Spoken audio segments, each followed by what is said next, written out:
seja bem-vindo ao Tribuno Unitoledo, seu canal universitário de comunicação jurídica. O programa de estreia traz como tema Sistema Carcerário e Centro de Ressocialização.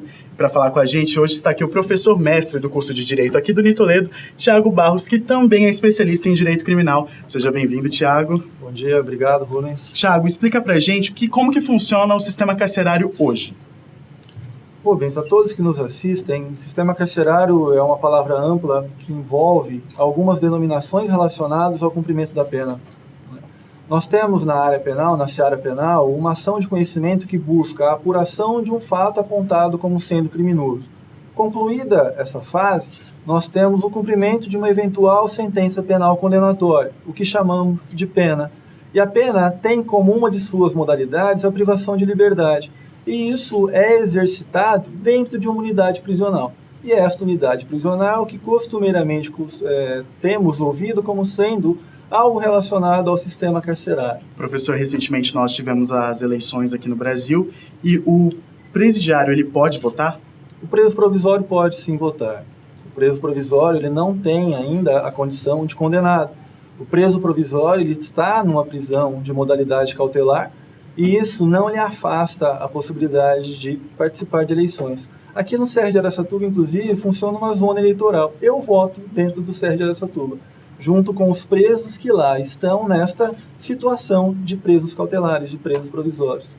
Com a sentença definitiva, uma das suas consequências é o afastamento da possibilidade do voto, do exercício da cidadania ativa. Então, de maneira objetiva, sim, preso vota. Professor, explica pra gente como que os presidiários podem ser reinseridos na sociedade. Uma das finalidades da pena do direito penal brasileiro é a ressocialização.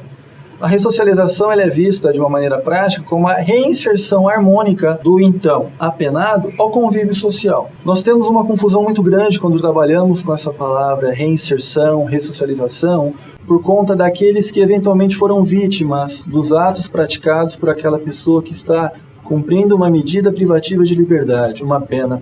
O que nós escutamos muito, o sujeito é um bandido, ele deve sofrer. O sofrimento também é uma das funções da pena, é a função retributiva. No direito brasileiro nós temos a função retributiva, que é o mal pelo crime causado com o mal da pena suportada. E a função ressocializadora, que é o pensamento posterior. Afinal de contas, a gente tem que considerar a hipótese que esse sujeito voltará ao convívio social. A posição mais egoísta que eu possa ter é que quando ele esteja em sociedade, ele esteja ajustado aos valores comuns. Porque senão eu, vítima dele, poderei vir a ser. Então aquela história de pensar de que lá dentro ele tem que sofrer, ele vai voltar. Não temos prisão perpétua no Brasil. Também não temos pena de morte no Brasil. Independente da quantidade de pena que ele recebeu, anos de condenação, anos de prisão, ele vai sair, ele vai voltar. E quando voltar, eu aguardo que ele esteja melhor do que na oportunidade que estava quando preso foi pela primeira vez. Nós temos um exemplo no estado de São Paulo que é bastante efetivo relacionado à reincidência. No estado de São Paulo, hoje nós temos cerca de 215 mil presos. A população carcerária nacional são 565 mil presos. Estes são os dados do último censo carcerário. No estado de São Paulo, nós temos 166 unidades prisionais. Ela tem capacidade para 115 mil presos. A gente verifica o tamanho do déficit. Mesmo com tudo isso, tendo os problemas como qualquer outro segmento tem, foi implantado no estado de São Paulo centros de ressocialização. São unidades prisionais diferenciadas, que trabalham com uma população menor, até 220 presos por unidade, e um trabalho específico para cada um dos internos. Além de requisitos objetivos para admitir a inclusão deste preso num centro de ressocialização, tipo do crime, local de moradia da família desse preso, reincidência ou primariedade, são verificados também requisitos subjetivos. Para trazer alguém para o CR, uma equipe multidisciplinar vai visitá-lo. Se ele tem o perfil de ser ressocializado, para um CR ele vai. E ali eu tenho um trabalho específico feito em todos os aspectos. Se ele é um dependente químico, eu tenho um grupo operativo relacionado ao que fosse narcóticos anônimos. Se ele é dependente de álcool, eu tenho um trabalho feito com ele para o afastamento dessa dependência. Isso visando lá na frente Quando ele voltar ao convívio social, quando em liberdade ele estiver, ele vai ainda necessitar roubar, furtar, enfim, praticar algum crime para ter acesso à droga? Nós trabalhamos dessa forma no estado de São Paulo, 22 unidades. Né? E a consequência soma deste número de unidades com a capacidade de presos.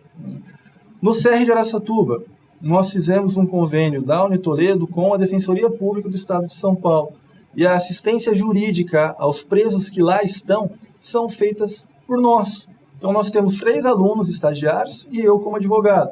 Estes alunos recebem este, então, reeducando, que é a nomenclatura que nós utilizamos, trabalha com um roteiro de cumprimento da pena dele, visando a efetivação de tudo aquilo que em lei é previsto. Nós não trabalhamos com manipulações do direito. Nós trabalhamos com a efetivação daquelas garantias. Então, um preso que cumpre a pena num regime fechado tem o direito de progressão de regime de cumprimento de pena. Aqui no CR de Araçatuba ele não fica um dia a mais no regime mais gravoso. Ele tem um respeito absoluto daquilo que a lei lhe garante. E é importante falar que isso não importa qualquer tipo de concessão de regalia. Isso é tão e simplesmente o cumprimento da lei. Uma lei voltada à readequação daquele sujeito, da sua conduta, quando retornar para a sociedade. Se eu mantiver alguém preso por mais tempo do que a lei determina, no mínimo eu vou ter alguém revoltado. Tendo alguém revoltado por estar mais tempo preso, esse sujeito não vai estar disposto a receber qualquer política pública voltada à sua ressocialização, à sua adequação, ao seu ajustamento aos valores que temos como bom. Ô, professor, e um preso, ele pode fazer uma faculdade estando preso ou ele precisa estar em regime semiaberto? Eu tenho 3 regimes de cumprimento de pena e isso é progressivo. O mais gravoso é o regime fechado. E este não permite a saída do preso da unidade prisional. Ele cumpre ali, durante o dia e durante a noite. O regime intermediário é o semiaberto, que permite ao preso poder trabalhar além dos muros da prisão e ainda frequentar cursos de formação, tanto técnico como regular. Então, o preso pode fazer faculdade.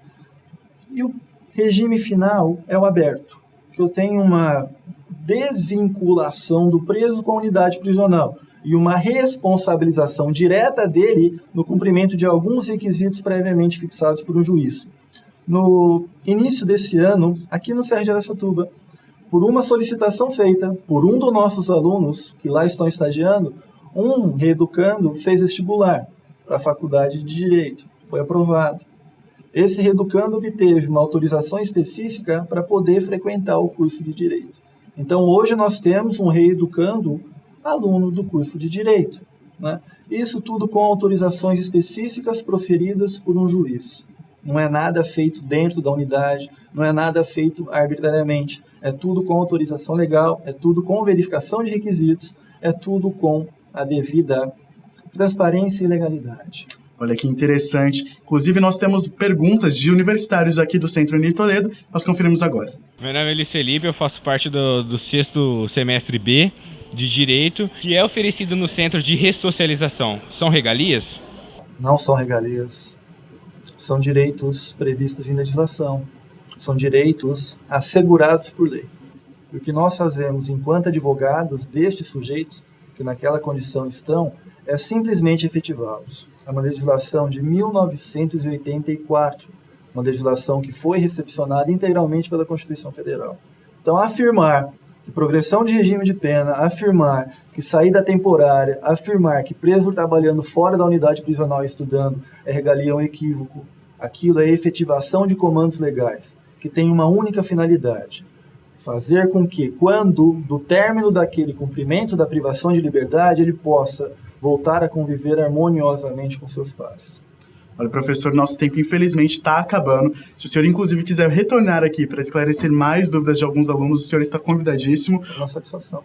Então, muito obrigado ao senhor pela participação aqui no Tribuna Unitoledo.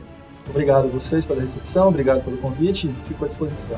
Olha, gente, o Tribuna Unitoledo vai ficando por aqui. Não deixe de nos acompanhar pelas nossas redes sociais, curtir a página do Unitoledo e também da TV Unitoledo pelo Facebook. Até o próximo programa.